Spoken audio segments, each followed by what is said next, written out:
Great. Well, how is everybody doing today so far? Great. Great. Good. Great. Well, good. Like I told the other classes, I'm just like my dog. I have ADD, which is attention deficit disruptive disobedient disorder. So if you fall into the classification of ADD or ADHD, you're in good company. I don't care if stand up, swirl around, do whatever to be respectful of your neighbors. Okay.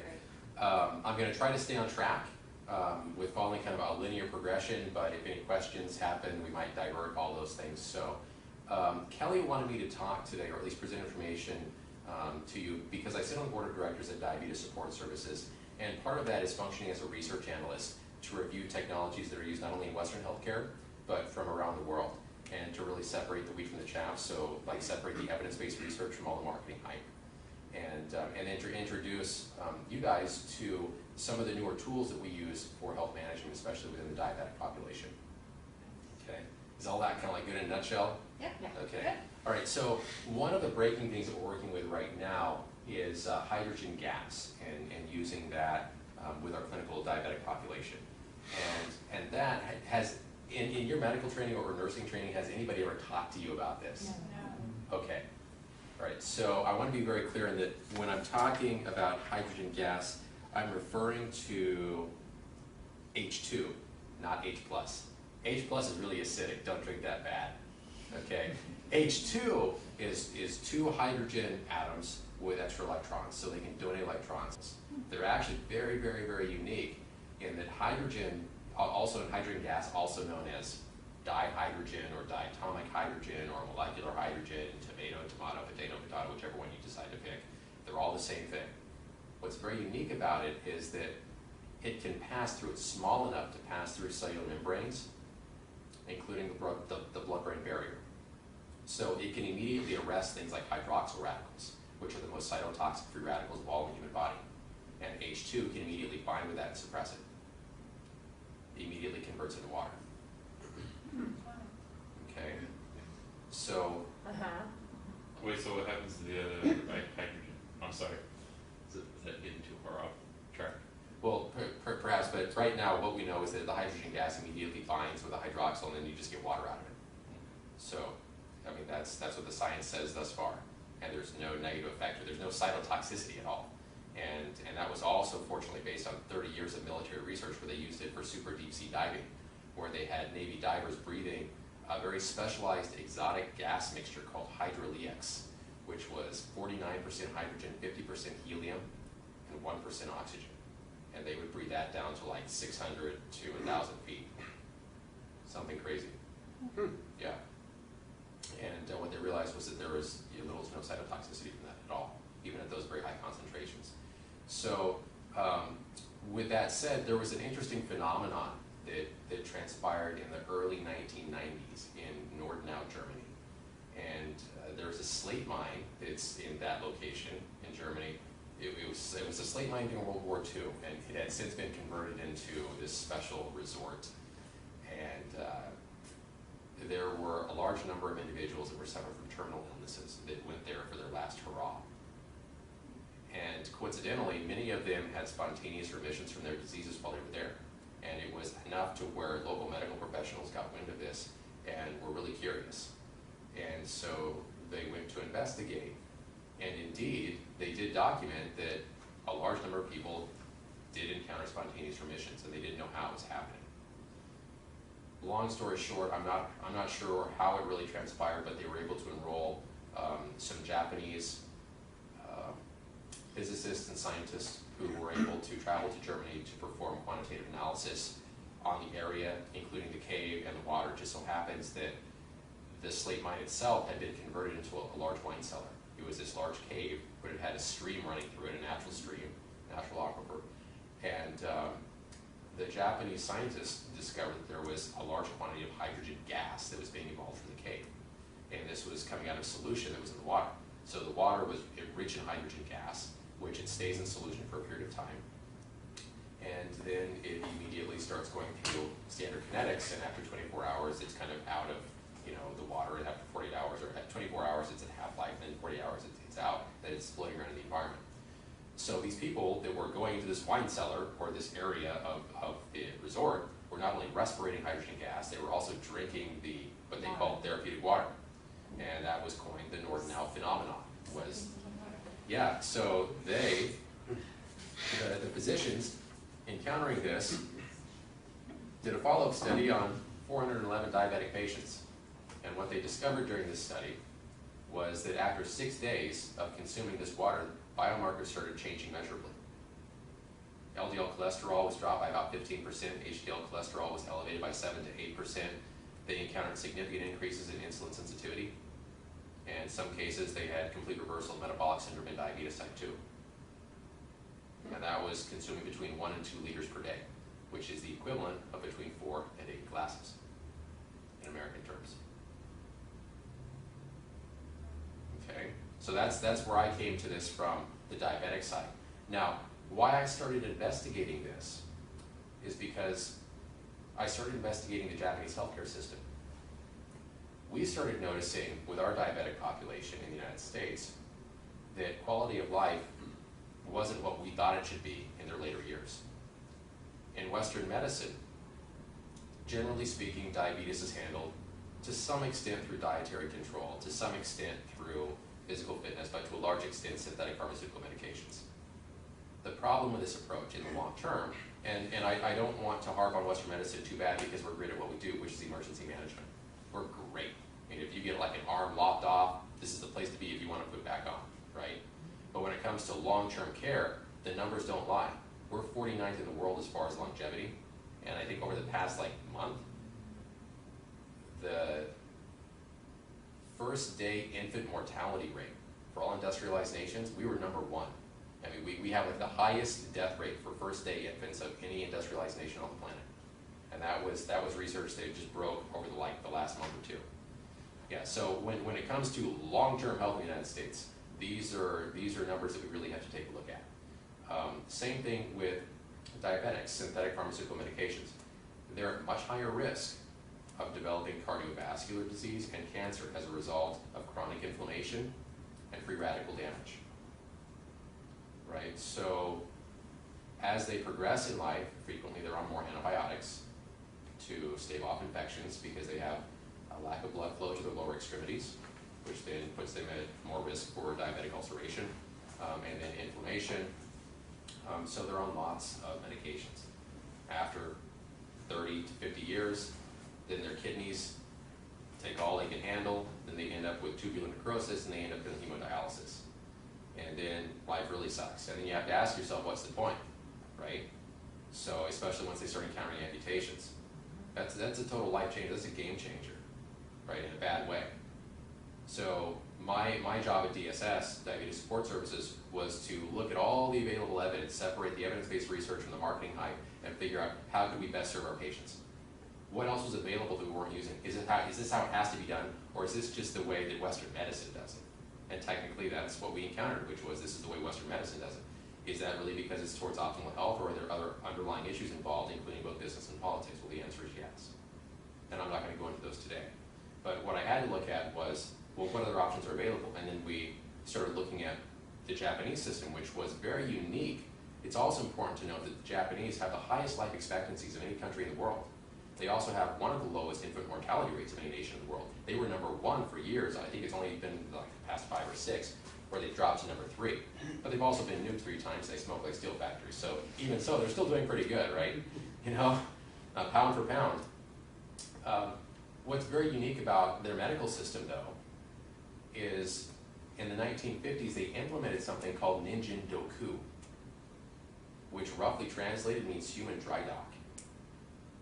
And after World War II, they were dealing with a devastated medical system, shortages of pharmaceutical supplies, large loss of life.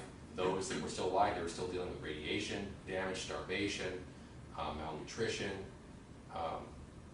a litany of issues. And to make matters worse, policymakers in the United States really muscled in, wanting to psychologically cripple the Japanese culture because they knew that they were very proud and determined people, and if they didn't really crush them, they might come back. That was the philosophy of the time. So the Japanese that were left, especially the policymakers, really did genuinely believe that they might be susceptible to ethnic annihilation. And so to preserve their numbers, they implemented a process called Ningen Doku, which turned out to be as it progressed, the most progressive and results-oriented disease prevention healthcare system ever established. And over the past 50 years, those numbers bear themselves out. They now have the longest life expectancies of any nation on the planet. And what they did starting in the 1950s was they mandated that every single important policymaker, engineer, CEO, contributor to the community had to go into a hospital 2 weeks out of every year. It was like a motel stay, where they stayed there and they were scrutinized from top to bottom to head off any illnesses. Okay? And out of that, they started developing other methodologies for disease management. And as far back as 1965, they began using electrolyzed reduced water, which is rich in hydrogen gas, although they didn't understand the chemical kinetics at the time. They just knew that it worked against acid indigestion, dyspepsia, chronic diarrhea. And it's kind of their Tylenol, right? I mean, or aspirin. You know, if we had aspirin produced today, it would be heavily regulated. But because it's been around for 80 years or longer, you know, you just buy it over the counter. Very similar. So it wasn't until the Nordau phenomenon they really realized there was a component of this that could really be used with the diabetic population. And that's how I started discovering all this research. Okay. And it's also interesting to note that if you start going through PubMed and you start looking at all these articles, almost none of them are done in the United States. They're all in foreign countries. So the Nordau phenomenon discovered that hydrogen gas alone, just routine consumption, could significantly change biomarkers for the better in the diabetic population. Then we have additional studies, which this one's double-blind placebo-controlled, diabetes type 2, demonstrating the same concept using synthetically produced hydrogen from electrolysis. We can produce hydrogen gas in one of two ways. We can either do it through hydrolysis, so we could drop magnesium in water, and that can off-gas hydrogen, but that's really difficult to control, right? There's no way to really shut it off or modulate it except just removing the magnesium from water. But if we use basic electrolysis, electricity through water, what happens? What's water? H2O, right? So if you run electricity, it breaks it apart, right? And what do you get? Hydrogen and oxygen. Hydrogen and oxygen, okay. So if you do it really rigorously, then you completely gasify the water and you end up with, you know, two big balls of gas, which are really explosive and really dangerous. Yeah. Okay, if you do it, that's why they use it for fuel and rockets and stuff of that nature. It works great because the byproduct is water, right? It's like, if you could run that in cars, it'd be great too. So if you run weak electrolysis, you can actually stabilize, for a period of time, the gas in solution. So you can stabilize the hydrogen gas in solution for up to 24 hours. You'll still have a little bit of bleed off, so we know for the first 4 hours, it stays at maximum concentration, and then over the next 48 hours, then it begins to bleed off until after 48 hours, it's pretty much back to equilibrium. Same thing with, we can embed oxygen gas in water to create a low-level antimicrobial. Okay, and we'll talk a little bit more about that shortly. But I think Kellyanne wanted me to share this information with you in large part because she wanted me to open your minds to alternative technologies that perhaps are not being shared in your training. And then there's another component. Not only do we have to worry about the long-term ramifications, the negative ramifications of the routine consumption of synthetic pharmaceutical medications on our physiology, but we have to think about the environmental impact as well, right? So when we start looking at what's happening 50 years after Western medicine went gung-ho on antibiotics and all kinds of pharmaceutical medications, and after we deregulated the marketing process, and now we have direct-to-consumer marketing for prescription medications, we're now detecting residues from all kinds of prescription medications in our watersheds and in our water supplies, including significant amounts of antibiotic resistance. Okay, now the problem with this is that the municipal water treatment plants that were designed 50 and 60 years ago were never designed to filter out these residues.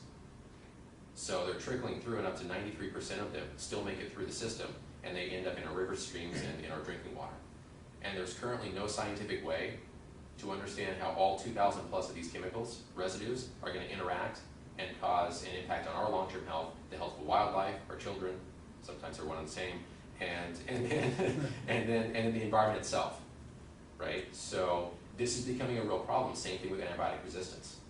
Right now, as of last month, at the same time we were getting our negative numbers for infant mortality rates in the United States, the chief medical officer in Great Britain indicated that antibiotic resistance in Great Britain has become such an issue, it's now an issue of national security.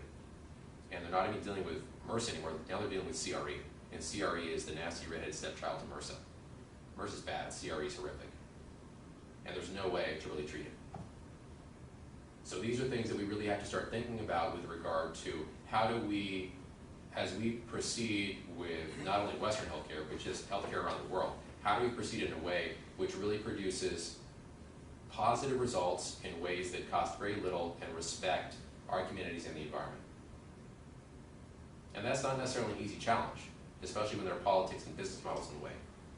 You know, from a scientific standpoint, it's really not that difficult sometimes. It's all the middlemen that oftentimes add complexity to it.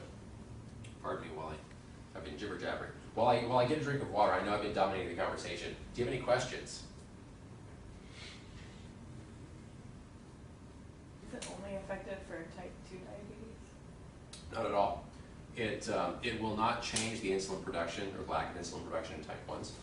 What type 1s wrestle with in their long-term, in the progression of their disease, is collateral damage to all their other organ systems. They don't die from diabetes. They die from cardiovascular disease, cancer, and everything else that's caused by significant amounts of free radical damage, kidney failure, liver damage. So hydrogen gas significantly suppresses free radical damage and therefore preserves significant amounts of their tissue and retards the progression of their disease. So even in the case of someone who is renally compromised, instead of drinking maybe, you know, like a glass, you know, every 3 or 4 hours, you just give them a little whiskey shot every single hour. You know, so they're consuming between 1 and 2 liters per day, but they're doing it on a routine basis. So they're not having, their bodies and having to wrestle with a large influx of liquid. They can just get a little shot, you know, routinely, and it makes it easier to manage. On the other study, it said their average stay there was for 6 days. So were the results that they saw, did they last for a long time? On that study, I don't recall, but I know my recollection is that within 6 days, that's when they started seeing the biomarkers change. Between like 2 and 3 days, they didn't see that many changes. On the subsequent studies that were done in genuine clinical settings, because they couldn't do a double blind in the cave, there were too many other factors involved. But in the double blind, such as this one, that was done over a period of 90 days. And the benefits were only had as long as the water was being consumed. So it's one of those things where you have to keep doing it. But the good thing is that it's not just for diabetics. I mean, this across the board, when you look at the epidemics that are occurring in the United States and around the world right now, almost all of them have the underlying condition of chronic inflammation and free radical damage. And if there's a way to arrest that cost effectively and non-toxically, we can significantly arrest the progression of numerous diseases throughout the world. Would you recommend it to a healthy person? So, yeah, sure. Well, with that, I mean, is there any risk of decreasing the inflammation process too much with this? You know, is there? Not based on current evidence. And that's in large part because hydrogen moves to the body very quickly within 15, after consuming water, within 15 to 30 minutes, it's already completely circulated throughout the body. And it's utilized within 3 to 4 hours completely. So you have to keep consuming it. And hydrogen gas is different from other antioxidants such as carotenoids and polyphenols, like from green tea, or carotenoids from carrots, lycopene from tomatoes. Those are big molecules. And you know, what berries? The goji berries. The goji berries. Yeah. Most of those molecules have a lot of electrons that they can donate, but they're big. And they can't fit through cellular membranes. Hydrogen can because it's so small. So it's very short-lived. It doesn't have like hang time like the other molecules do. Because they'll float around in tissue like carotenoids will float around for weeks. And once they bump into a free radical, they can donate an electron, and they've got some extra ones to donate. Hydrogen doesn't, so it's kind of a one-hit wonder. But as long as you keep it coming in, it'll keep doing its job. And so you can respirate it too, but that's significantly more challenging because now you've got hydrogen floating around in the air, and anything above 4% atmospheric concentration, again, is an explosion hazard. So the safest and most effective way of taking it in is simply enriching water with it and drinking it. And again, the safest and most effective way is through a medically certified electrolytic water generator. So, and did Kellyanne give you any of the documents that I sent 2 or 3 months ago? Do you have a case study that you're working on? Like I vaguely recall like a female that was like 50 plus, ovarian cancer, diabetes type 2. Yes. Okay. All right, so I want to kind of stay on track with that, not diverge. So I told you I've got the ADDDD7. I'll just talk for hours about all kinds of stuff. So in staying on track with that case study, she has ovarian cancer, right? Is that what it was? Yes. Okay, and do we know if she's undergoing radiotherapy or chemotherapy? She just had a hysterectomy, but we don't know So- what's gonna happen now. Okay, so we don't know what kind of therapy she's going to. Okay, all right, so she's just out of surgery. Okay, so we know now how hydrogen can be applied to the diabetic population, and perhaps, depending on her position, how it could be applied to her, right? Depending on if she's in Japan or the United States. It all kind of varies, right? Japan, they'd be really open to the United States. They'd have to go through a lot of clinical documentation, which is the same stuff I'm presenting to you today. Okay, so with regard to tumor treatment, cancer treatment in the United States, that's a hot potato, and for a bunch of different reasons. But this information I'm going to share with you today, I want you to be open to, because you're kind of the front line when it comes to healthcare. Physicians are well-meaning, but oftentimes they're very myopic, and you guys deal with the real stuff and have a lot more common sense in my experience, because you have your feet on the street every single day. So when it really boils down to it, you guys are really going to be the ones guiding the physicians. The physicians go out to their little seminars and stuff and learn about what is supposed to be cutting edge, but generally that's because pharmaceutical companies want it taught that way, not necessarily what actually works the best for optimal health over the community. So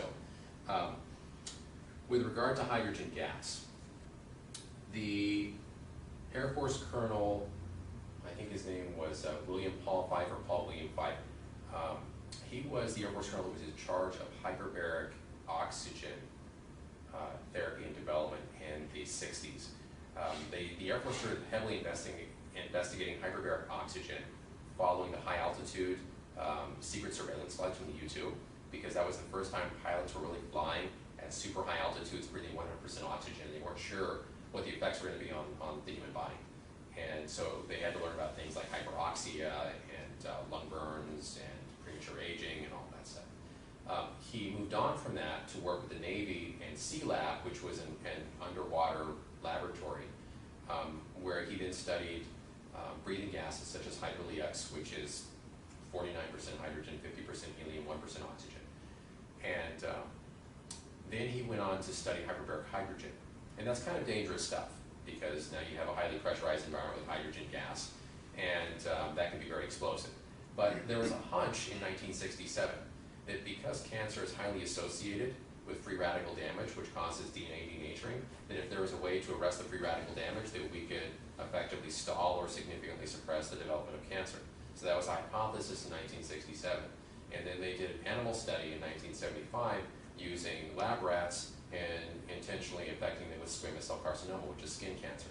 And what they discovered was that when they were exposed to 97.5% hydrogen, I think like 2.5% oxygen in the atmosphere, within 2 weeks, all of those cancerous lesions had completely resolved.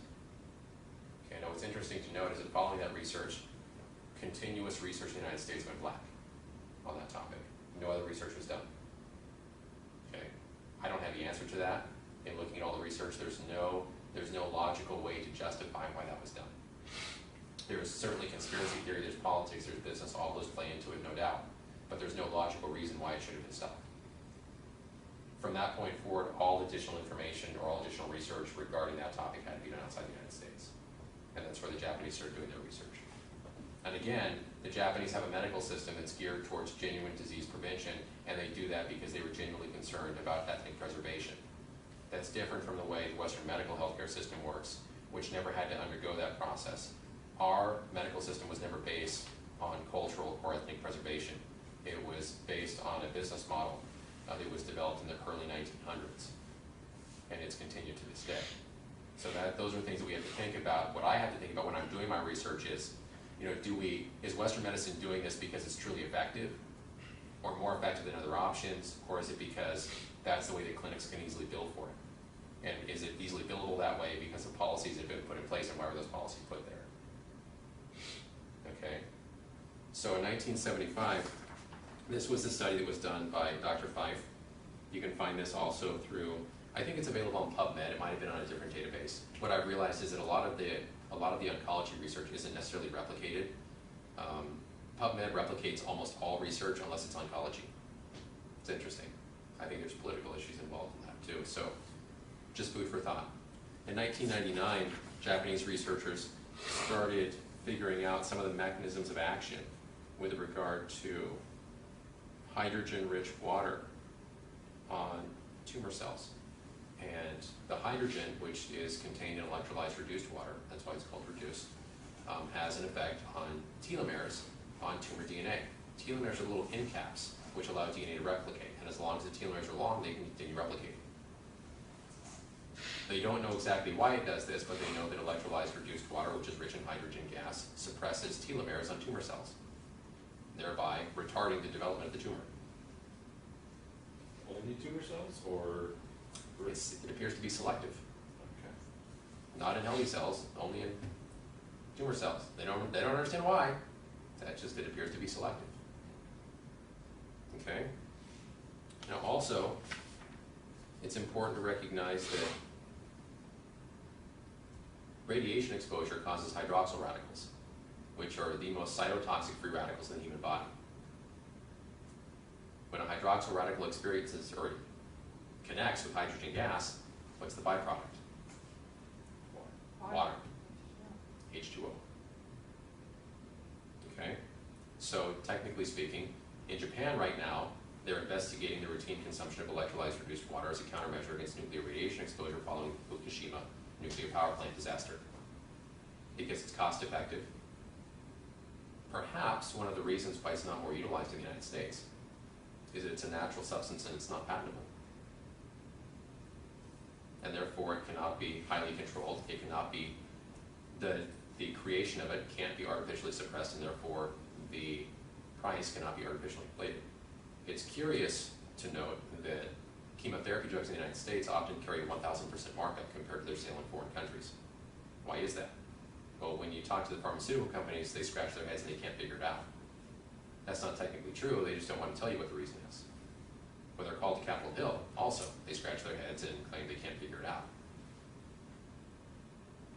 But they're patentable and controllable, right? And if they need to increase their profit margins, they simply restrict supply. Does anybody know what the cost of cancer is, like on average, in the United States? Too much. Billions. So, I mean, for instance, if you're diagnosed with cancer, on average, the cost to an American citizen, if you're diagnosed, regardless of the kind, you'll be dead within 3 to 5 years, and the cost of your care will be $350,000 plus. Those are the stats. 1 in 3 of us will be diabetic by the year 2050 if we proceed with the direction that we're going. 1 in 2 of us will have cancer. And we'll certainly all have cardiovascular disease if we keep using the same system that we're using. Okay, so it's important for us, especially you guys coming into the field, it's important for me to share this information with you, not for the sake of beating down pharmaceutical companies, not for the sake of criticizing physicians, but to open your minds to other options. Because when you're out there wrestling in the field, you're only as good as the tools that you know about. And if you know about other options, that's going to make you a much better healthcare practitioner. Okay? So if our potential case study undergoes radiotherapy for ovarian cancer, was it ovarian or uterine? It's ovarian. Ovarian. Okay. Fortunately, we did have a Japanese physician here in the United States working at the University of Pittsburgh, who's also a surgeon, and he's been very progressive with regard to research being done stateside. Again, note, he's Japanese, okay? And this was one of the more recent research articles regarding the use of hydrogen-enriched water to suppress damage caused by radiotherapy. So in essence, what the article says is that if the patient is routinely consuming water enriched with hydrogen gas, then it will help to protect all of the other organs against any collateral damage caused by the radiotherapy. Okay, which is often the case because once they're being treated, there are other organs that are affected by the radiation. Okay, same thing for cisplatin-induced nephrotoxicity. Cisplatin, very powerful chemotherapy drug. Okay, oftentimes it causes kidney failure, kidney damage. hydrogen gas. Significantly suppresses the damage. Okay.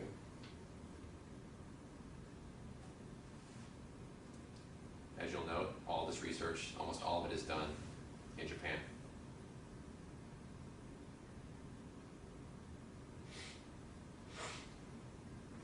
Any questions?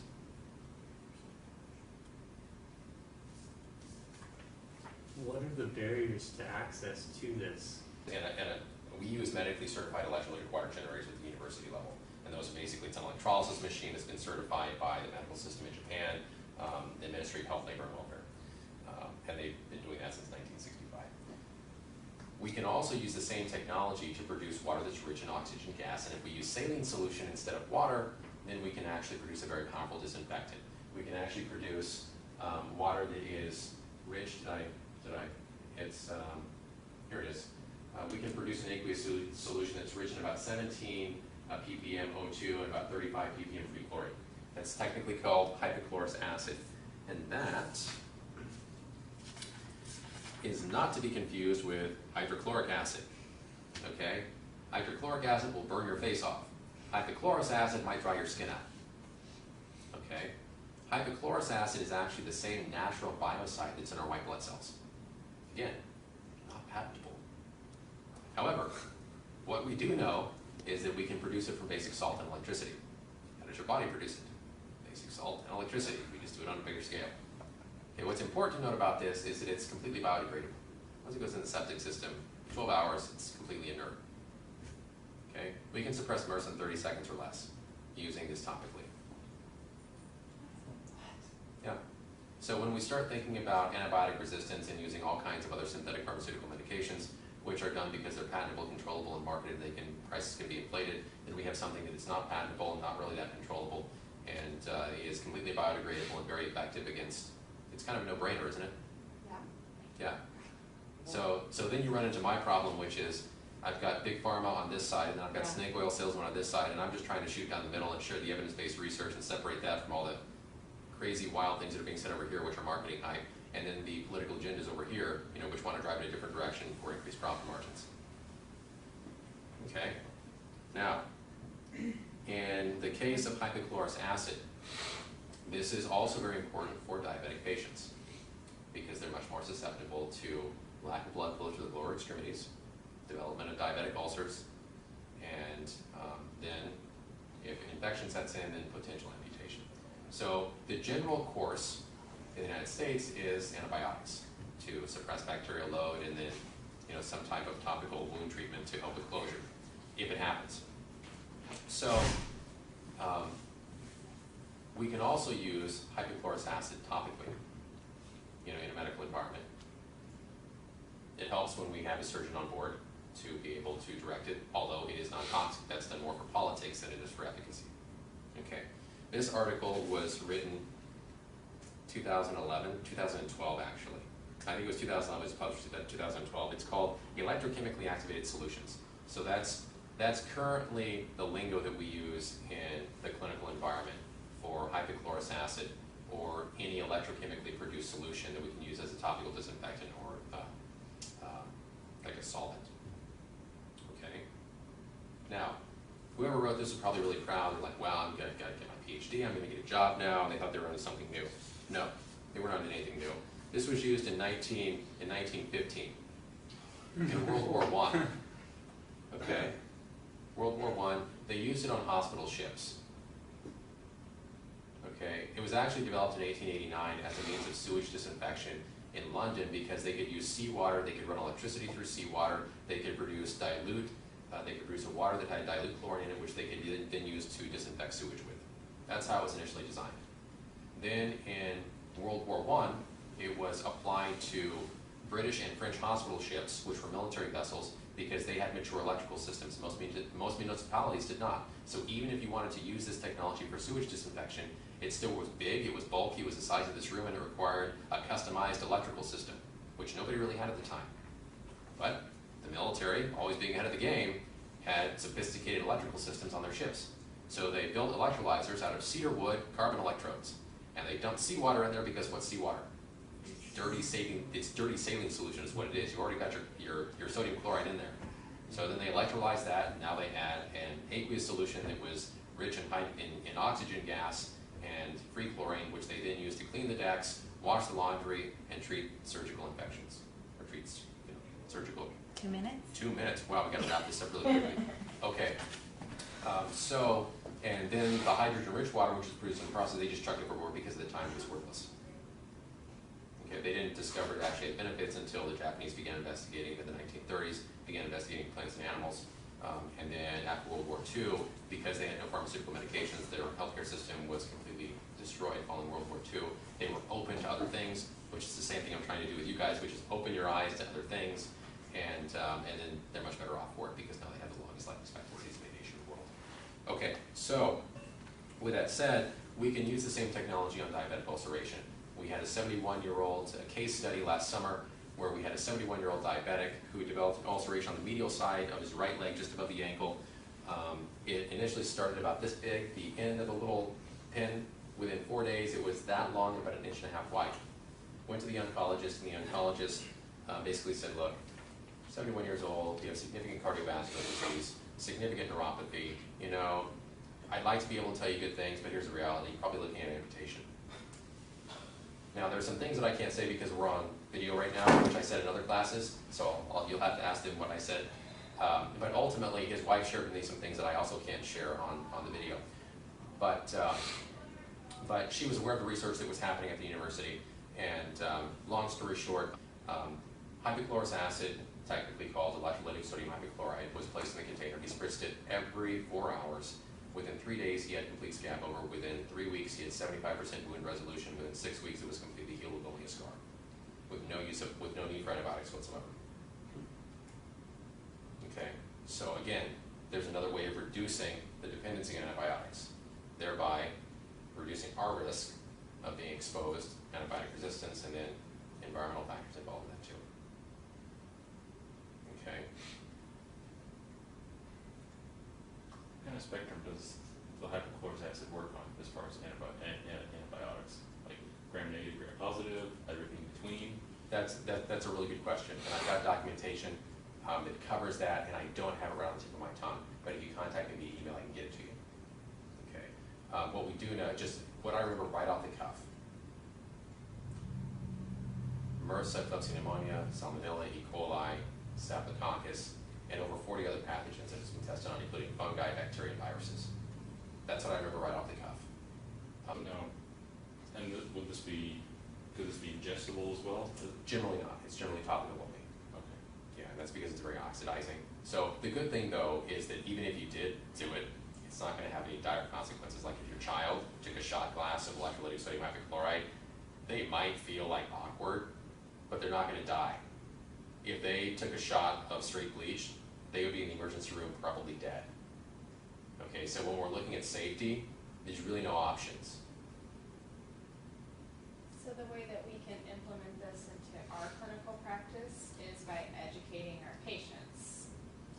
And if you can also influence your physicians, because here's the deal, most of them are so time-strapped, they don't have the time to review stuff like this. That's why I'm trying, that's why Kelly has me here today, to work with you guys, so you guys are aware of it, because you will end up influencing them.